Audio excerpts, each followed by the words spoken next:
ഞായറാഴ്ച രാവിലെയായിട്ട് എന്താ കഴിക്കുക? തൽക്കാലം 2 മുട്ട പുഴുങ്ങും, എന്നിട്ട് പുട്ടിൻ്റെ കൂടെ കഴിക്കാം. അടുത്ത വീട്ടിലെ പൂച്ച എണീറ്റെന്ന് തോന്നുന്നു. അതിൻ്റെ കരച്ചിൽ കേൾക്കണം. ഇനി നമ്മുടെ മുട്ട വെള്ളത്തിലേക്ക് പോട്ടെ. പൊട്ടല്ലേ.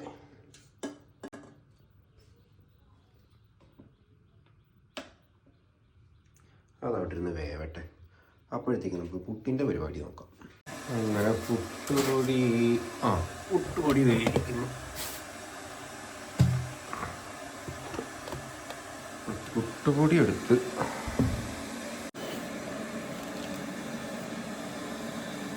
തൽക്കാലം ഇത്രയും അതിനകത്തേക്കണം.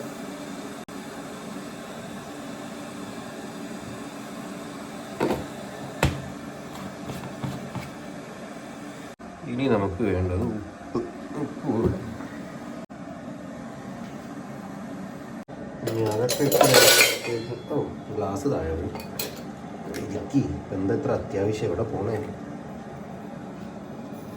ഇനി ഇതൊന്ന് നന്നായിട്ട് ഇളക്കി കൊടുക്കും. നല്ല ആവി പറക്കണം പുട്ടും മുട്ടക്കറി ഇച്ചിരി ബീഫൊക്കെ ഉണ്ടെങ്കിൽ ഉഷാറല്ലേ. നമ്മുടെ മുട്ട തിളയ്ക്കാൻ തുടങ്ങിയിട്ട്, സോറി മുട്ടയല്ല, മുട്ട വെച്ചിരുന്ന വെള്ളം തിളയ്ക്കാൻ തുടങ്ങി. തിളക്കട്ടെ, നന്നായിട്ട് തിളക്കട്ടെ. ഇനിയിപ്പോൾ പുട്ടിലേക്കുള്ള വെള്ളം ഒഴിച്ചു കൊടുത്തിട്ട് അത്യാവശ്യം ഒന്ന് നനച്ചെടുക്കാം.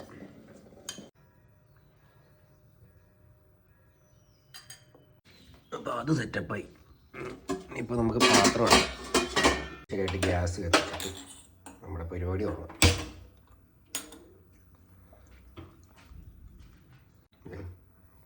പുട്ടിനുള്ള പരിപാടിയായി. വെള്ളം തിളക്കട്ടെ, എന്നിട്ട് നമുക്ക് പുട്ടുണ്ടാക്കാം.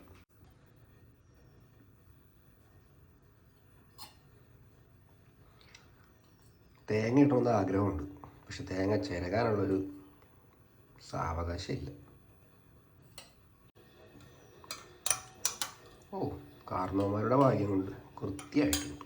എന്നിട്ടും കുറവ്. ആ തേങ്ങയുടെ ഗ്യാപ്പാണ് അവിടെ കിടക്കുന്നത്, ഫില്ലാവാണ്ട്. ഇച്ചിരി തേങ്ങ ചെറുക്കാനുള്ള സാവകാശം കൂടെ ഉണ്ടായിരുന്നെങ്കിൽ കുറ്റി നിറയ്ക്കായിരുന്നു. കുഴപ്പമില്ല, മുട്ട വെച്ച് അഡ്ജസ്റ്റ് ചെയ്യാം. അപ്പോൾ അതൊക്കെ പാത്രം വാഷ് ബേസിനിലേക്ക് പോട്ടെ.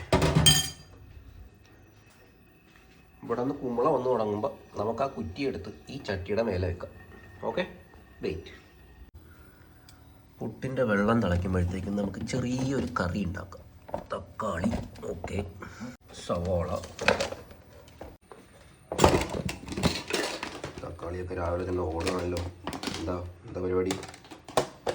ഇനി ഇച്ചിരി കറിവേപ്പില, ഇച്ചിരി മല്ലിയില,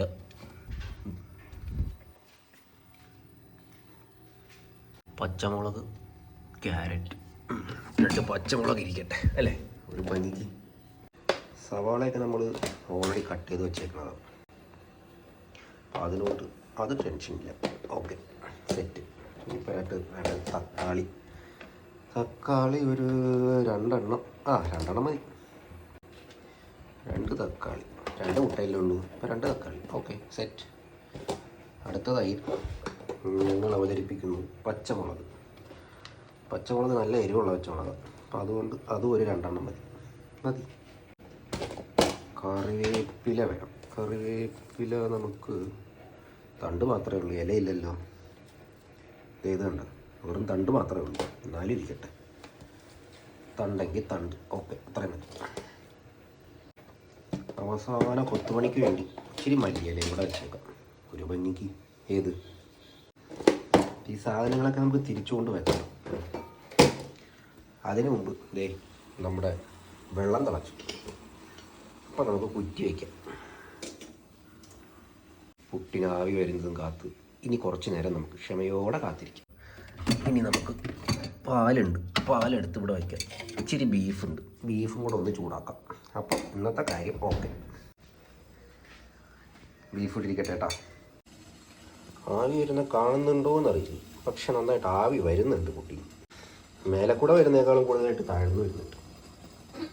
എന്തായാലും 2 ഭാഗത്തെ കൂടെ ആവി വരുന്നുണ്ട്. ഇച്ചിരി നേരം കൂടി ഇരിക്കട്ടെ, നമുക്കിപ്പോൾ പോയിട്ട് അത്യാവശ്യമൊന്നുമില്ലല്ലോ അല്ലേ. നമ്മുടെ തക്കാളി ഒന്ന് കഴുകിയെടുക്കാം. ഓൾറെഡി കഴുകി വെച്ചേക്കുന്നതാണ്, എന്നാലും ഒരു സമാധാനത്തിന് ജല അമൂല്യമാണ്, അത് പാഴാക്കരുതെന്നല്ലേ കാരണവന്മാർ പറയാറ്. ഇനിയേ നമുക്കൊന്ന് കട്ട് ചെയ്തെടുക്കാം. അപ്പോൾ ഞങ്ങൾക്കൊന്ന് കട്ട് ചെയ്യട്ടെ കേട്ടോ. കട്ട് ചെയ്തിട്ട് നമുക്ക് ബാക്കി കഥ പറയാം. പുട്ടിന്ന് ആവി വന്നിട്ടുണ്ട്. അപ്പോൾ വെച്ചിട്ട് 5-6 മിനിറ്റായി. പുട്ട് വെന്തിട്ടുണ്ടാവും. അപ്പോൾ നമുക്ക് തൽക്കാലം ഒന്ന് ഓഫ് ചെയ്ത് നോക്കാം അല്ലേ. ഇച്ചിരി നേരം ആവി തന്നെ അങ്ങ് ഇരിക്കട്ടെ. ആ ഗ്യാപ്പിൽ നമുക്ക് അടുത്ത പരിപാടി നോക്കാം. ചട്ടി വെച്ചു, തീ കുറയ്ക്കാം. വെറുതെ എന്തിനാ തീ കളയണേ, അല്ല ഗ്യാസ് കളയണേ. മതി, ഇത്രയും മതി. അങ്ങോട്ട് മാറ്റി വെച്ചോ. കടുകില്ലാതെ എന്ത് കറിയല്ലേ. എണ്ണ ചൂടാവാൻ നിന്നില്ല. അതിന് മുമ്പേ ഇച്ചിരി കടുകിട. എണ്ണ ചൂടാകുമ്പോൾ പൊട്ടിക്കോട്ടെ. അപ്പോൾ കടുകൊക്കെ പൊട്ടി തുടങ്ങിയിട്ടുണ്ട്. ഇപ്പം നമുക്ക് തക്കാളിയോ പച്ചമുളകോ ഇതെന്ന് വെച്ചേട്ടാ.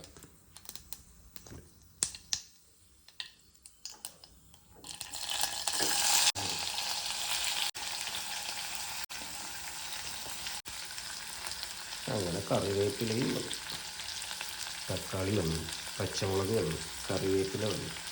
ഇനിയിപ്പോൾ ഇച്ചിരി ഉപ്പും കൂടെ ഇട്ടേക്കാം അല്ലേ. നല്ലതുപോലെ അടിയിൽ പിടിക്കാതെ ഇളക്കാം.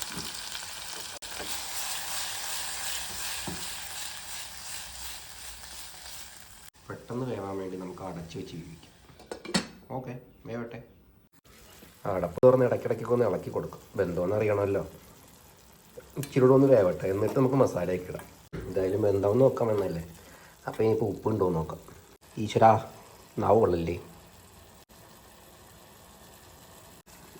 ഉപ്പുണ്ട്. അപ്പോൾ ഇനി ബാക്കി മസാലപ്പൊടിയൊക്കെ ഇട്ടിട്ട് ബാക്കി പരിപാടി. അതിന് മുമ്പേ ഒന്നുകൂടെ അത് വേവാനുണ്ടെന്ന് തോന്നുന്നു. ഇച്ചിരി നേരം കൂടി വേവട്ടെ. അത് കഴിഞ്ഞിട്ട് നമുക്ക് മസാലപ്പൊടി ഇടാം. വീണ്ടും അടച്ച് വെച്ച് വേവിക്കുന്നു. ഒരു കാര്യം മറന്നു, തക്കാളി ഇട്ട് സവാള ഇട്ടില്ല. അപ്പോൾ ഒരു കാര്യം ചെയ്യാം, സവാള ഇപ്പം ഇടാം. ഇനിയിപ്പോൾ ഇതിൻ്റെ കൂടെ കിടന്ന് എന്തായാലും വേവട്ടെ. കുഴപ്പമൊന്നുമില്ല, സവാള വെന്തിട്ടുണ്ട്. അപ്പോൾ നമുക്ക് അടുത്ത് മസാലപ്പൊടി ഇട്ട് തുടങ്ങാം അല്ലേ. അപ്പോൾ നമുക്ക് ആദ്യം മുളക് പൊടി ഇടാം. അത്യാവശ്യം എരിവുള്ള മുളക് പൊടിയാണ്, മുളകുമാണ്. ഇനിയിപ്പോൾ കറി ഇപ്പോൾ ഏത് കോലത്തിലാവുമെന്ന് അറിയില്ല. മല്ലിപ്പൊടി, ഇച്ചിരി മഞ്ഞൾപ്പൊടിയും കൂടി ഇടാം. ഇച്ചിരി ഗരം മസാല ഒരു മണത്തിന് വേണ്ടി ഇരിക്കട്ടെ. ഇനി നമുക്ക് എല്ലാം കൂടെ ഇളക്കിയിട്ട് എന്താവും നോക്കാം.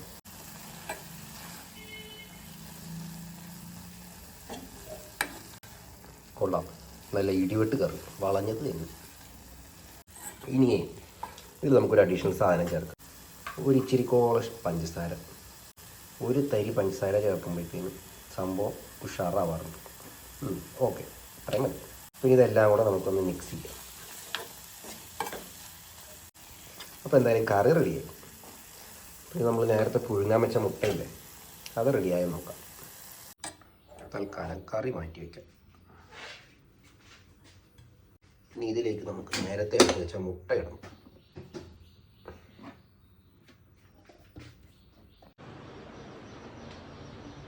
അങ്ങനെ ഇത്രയും നേരത്തെ കഷ്ടപ്പാടിന് ശേഷം പുട്ട് വന്നിരിക്കും. Happy birthday to you. അങ്ങനെ രണ്ടാമത്തെ പ്ലേറ്റിലേക്കും നമ്മൾ പുട്ടിടാൻ പോവുകയാണ്. അതാ അതിസാഹസികമായി അതും വന്നു വീഴും. ഓക്കെ, നമ്മളുണ്ടാക്കിയ മുട്ടക്കറി നമുക്ക് ഇതിലേക്ക് ഒഴിക്കാം. അങ്ങനെ പുട്ടും മുട്ടയും കഴിക്കണമെന്നുള്ള ആഗ്രഹപ്രകാരം പുട്ടും മുട്ടക്കറി ഉണ്ടാക്കിയിട്ടുണ്ട്. പുട്ട് നമുക്ക് കഴിച്ചു നോക്കാം അല്ലേ.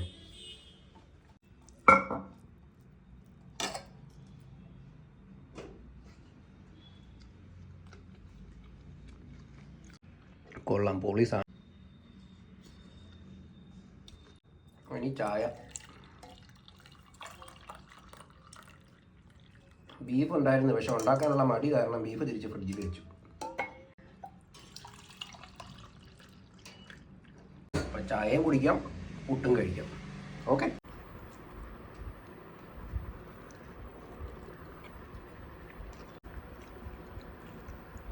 പുട്ടും ബീഫും ആയിരുന്നു ഒരു കോമ്പിനേഷൻ. പിന്നെ ഇപ്പം തൽക്കാലം പുട്ടും മുട്ടയും വെച്ച് അഡ്ജസ്റ്റ് ചെയ്യാം.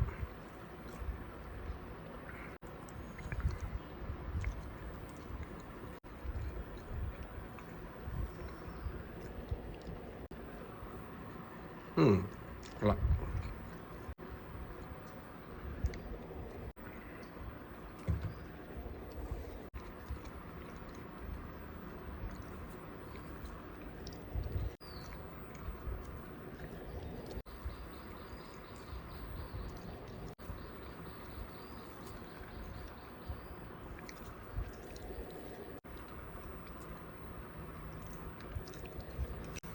അങ്ങനെ പുട്ട് തീർന്നു. അപ്പോൾ നമുക്കിനി ചായയും കൂടെ കുടിച്ചിട്ട് പരിപാടി അവസാനിപ്പിക്കാം. Okay, bye.